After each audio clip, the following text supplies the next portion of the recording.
Live from Quezon City, Philippines. Your news, current affairs, and public service channel. Philippines, welcome to Channel TV 0077. Lingkod bayan ng nag-iisang may puso mapagkawang-gawa sa mundo ng balitaan, kalusugan, kapayapaan, katiwasayan, at kagandahan. Na minsan pa ay may kantahan, therapy, sa lahat po ng mga nandyan at mga masugid po natin na sumasubaybay ng programang ito, Lingkod Bayan. Ito po ang inyong lingkod, Joke, Ancient Alien Specialist, Kuno Gaire. Naglilingkod bayan po sa ating lahat. Muli po ay abangan po natin at i-welcome po natin si Mang Tomas lagi ito Moreno.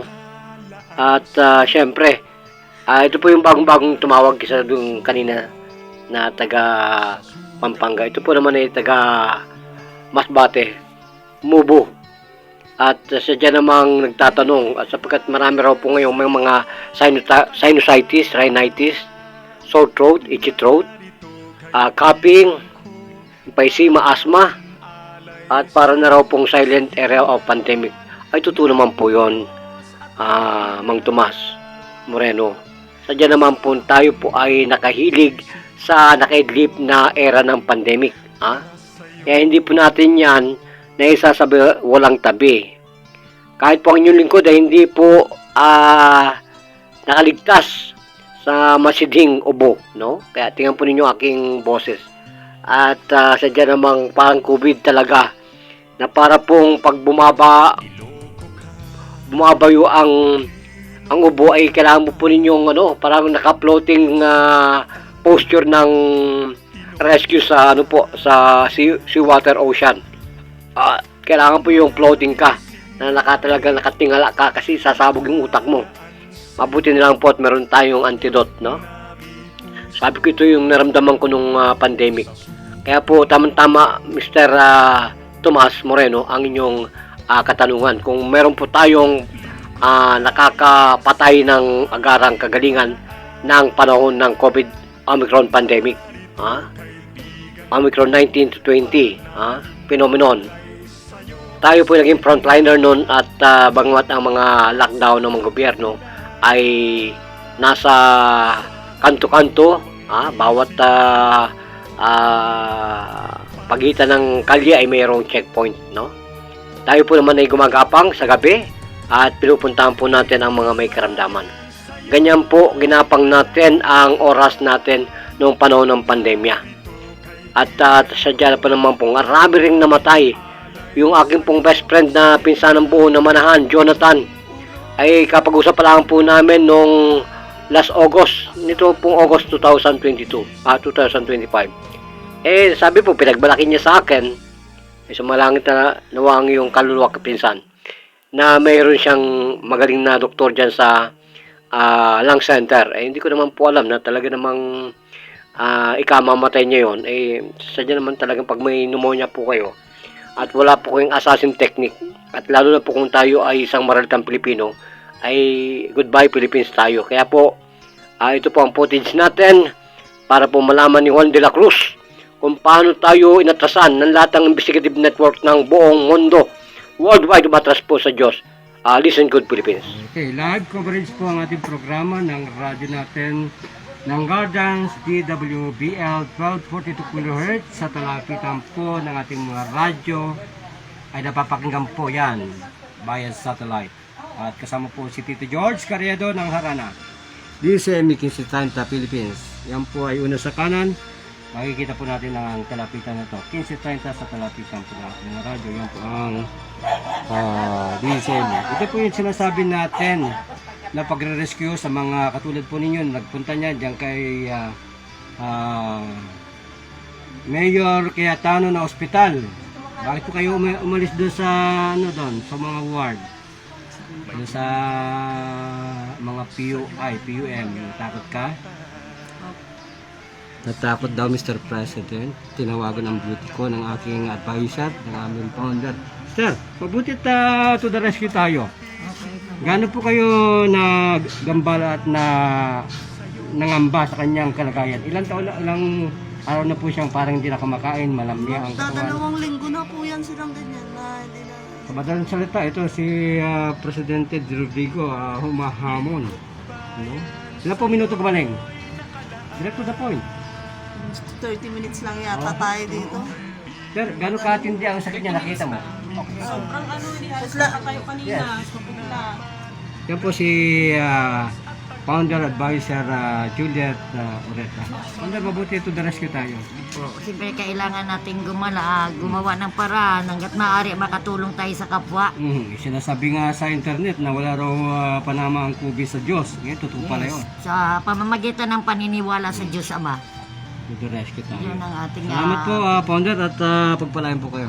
Ito po, Mr. Idol Duterte, yung nirescue ng mga gamot natin, yellow, ito ang ating mga herbal.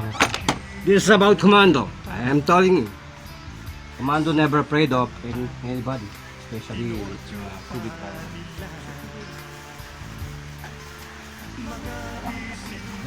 So, ano pong masasabi niyo sa ating programa ngayon? Papasalamat po.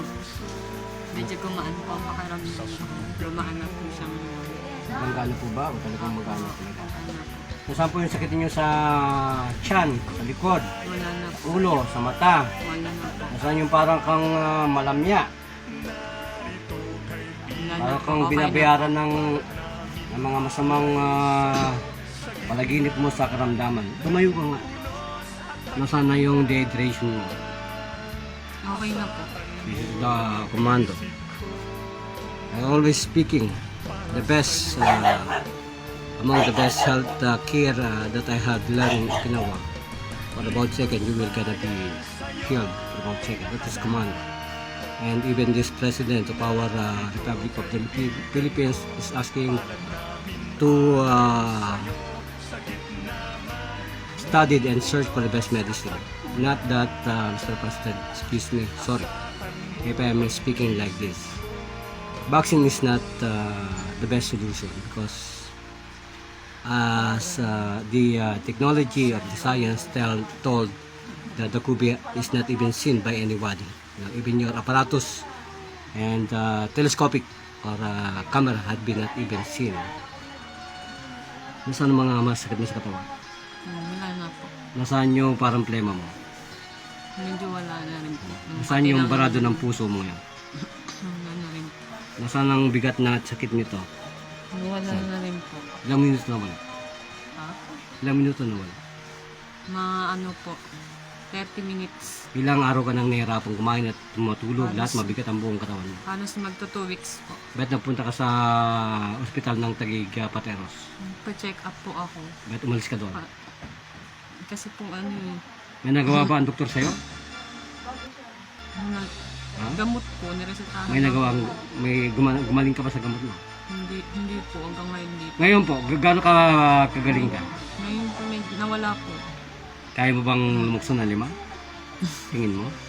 Opo. Okay, lumukso kayo. Pakita mo kayo sa presidente. Sige po, to the rescue. Sige po, 3 lang, 5 lang. Sige. 1, 2, ay malakas na yan.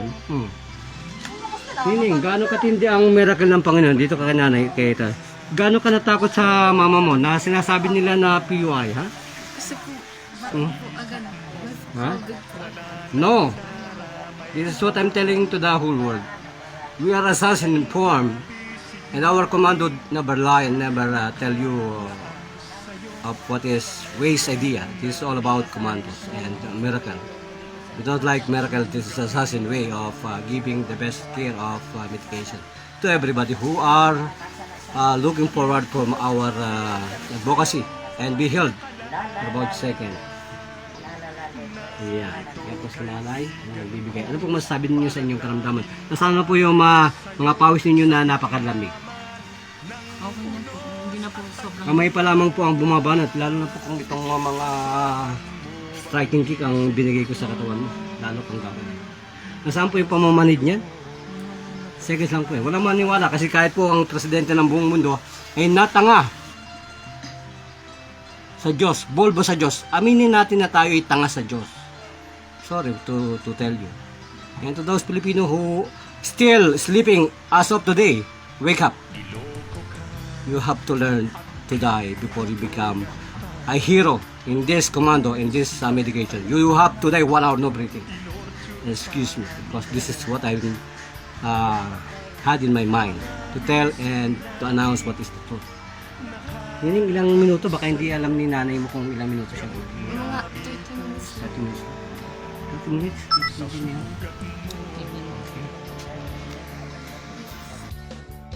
Salamat Pilipinas. At yan po ang katotohanan ng ating pong laban ng kapanuhunan ng COVID pandemic Omicron. Kasi dyan naman pong binagabag tayo ng mga tawag na samot-saring mga kapatiran po natin sa balikat, mga retired military, PNP, Naval, Air Force. Lahat na po yan.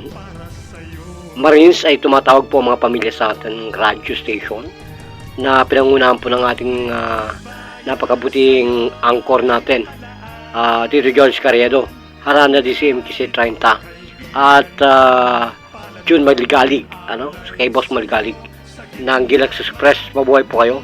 Yan po ang gamit ng ating pong programa nung araw na yan. Nasadya naman pong kahit saan tayo mahuling checkpoint ay hindi naman po ako nahiya na sabihin sa buong mundo na lagi po ang sinasabi ng mga checkpoint sa amin, ikaw ba'y totoong media? Ikaw ba'y totoo o volunteer ka? Sabi ko, wala pong problema sa volunteerism, pero ang magsabi po kayo na totoo kami, napakain ng intel natin. Oo. Kaya kayo po kayo magtanong sa mga reality-based lingkod bayan o frontliner, mga ganyang katanungan para hindi po tayo sadyang nakapag-graduate ng PNP kung tayo'y ganyan manalita, no? Dapat may ano tayo may kumbaga may monitoring device sana ang mga PNP. Yung mukha mo lang, makita mo lang sa camera, automatic kung anong designation mo, yun dapat ang nasa checkpoint, no?